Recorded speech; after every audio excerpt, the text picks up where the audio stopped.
Do you believe in the Big Bang? Let's start with that.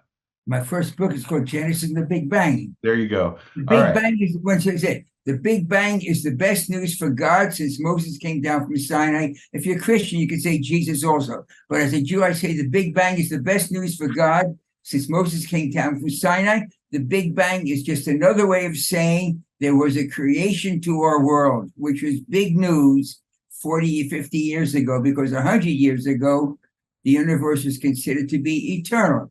Oh, so this brings up something which maybe if you don't want to talk about it, it's fine. It might not be your expertise. But what comes to mind for me is Olber's paradox. Because the Big Bang essentially solved Olber's paradox, didn't it? That's this idea that there's an infinite number, the universe is infinite, and there's an infinite number of stars. So at night there should be no darkness because Exactly. every point in the universe should end in a star. Yeah. And scientists struggled for centuries. Why isn't the night sky light? Yeah. Yeah. And the answer It, would be, Mhm. well, The universe isn't infinite and it's expanding.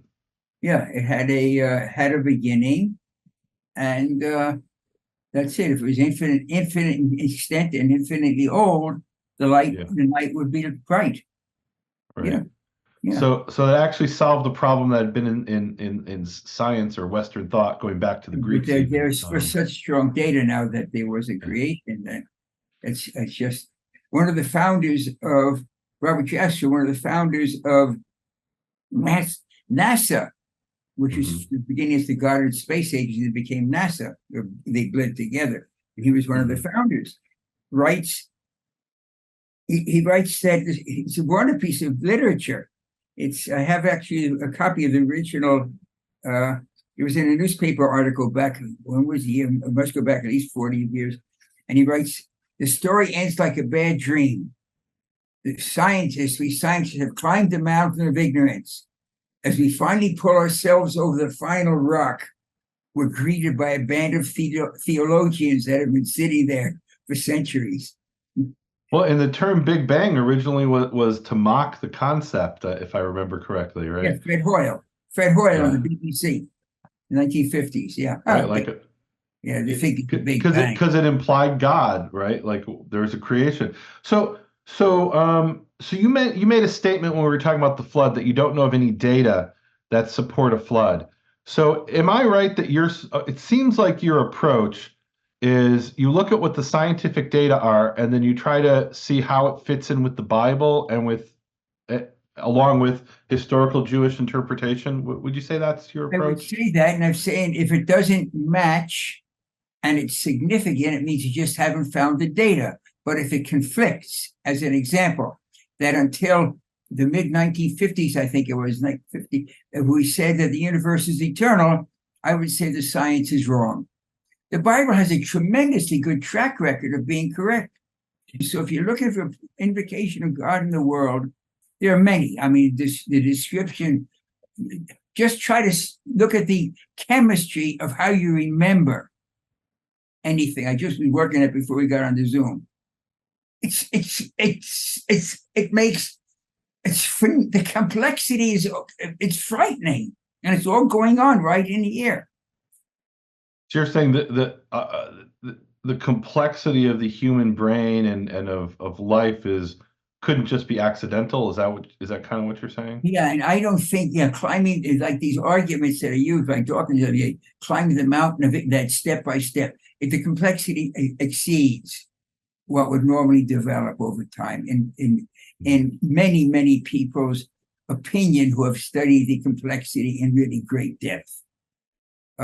There's a concept they call in intelligent design irreducible complexity, right? There are things that if you take away one element, the whole system breaks. So how Okay, could it have gradually evolved? yeah, okay. Yeah, I've by heard that. accident. I don't think we even have to hang on to that. Just the extreme complexity of because it's always risky to say because you have to find something that you know if you take one thing. But just who God, I'm so apologize, but there's a book. I'm sorry, I have them on my shelf. But there are so many wrong choices in the development of the world at each stage of mutation.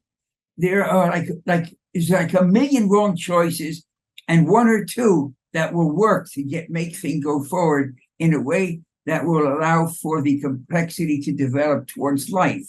Now, it didn't have to develop life, but the likelihood is so slim. Even if you look at the creation of the universe was made for complexity. The construction of an atom that has a heavy nucleus and these almost ethereal electrons that weigh, they have the same, each electron has the identical charge as the proton, but it weighs almost 2,000 times less. Mm-hmm. Why should it have the same charge if it's 1,800 times, or down to 2,000? Why should something that's 2,000 times lighter have the identical charge of this massive proton? And it's electrons that allow life, because it's the sharing of electrons among atoms that make atoms bond to form molecules that form life. And if those electrons weren't if the universe wasn't like that, you couldn't share electrons, you couldn't move them, they'd be too heavy.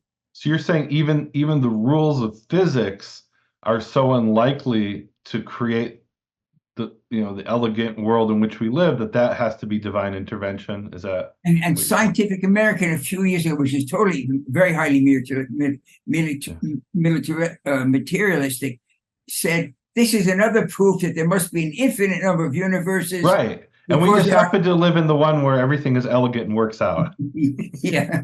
There's always like an answer to the, but, right. Well, so they need a huge amount of time and an infinite number of universes to make it work from a materialistic perspective.